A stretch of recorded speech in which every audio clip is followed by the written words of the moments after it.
December 1942. I have only to close my eyes to see it all again.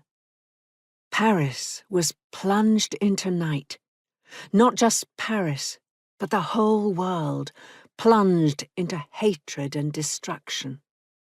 At least, at that hour, there were few passers-by, and so much the better.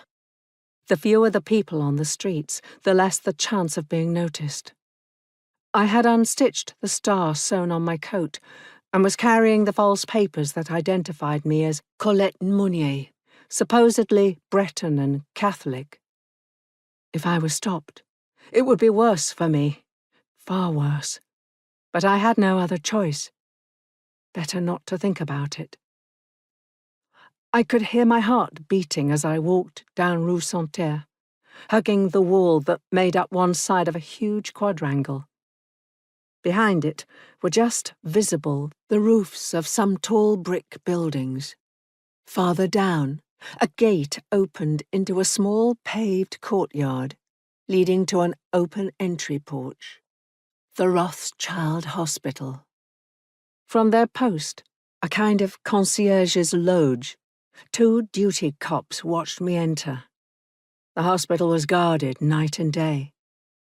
With time, we had all gotten to know one another. We waved. If they knew I had come without my star and with false papers, if they knew I would not be leaving the same way, through the main entrance, which was under constant surveillance, but through the morgue door, if they knew what I had come to do. With night and my scarf helping to conceal the missing star, I smiled at them, then moved on, the sound of my steps echoing around me. My heart was racing because I had no illusions.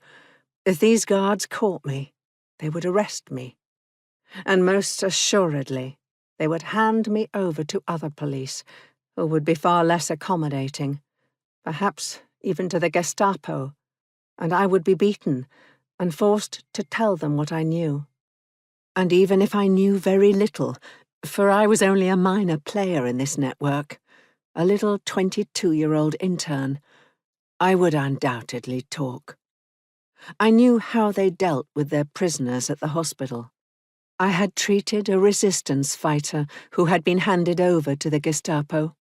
He was half dead, bleeding and covered with bruises.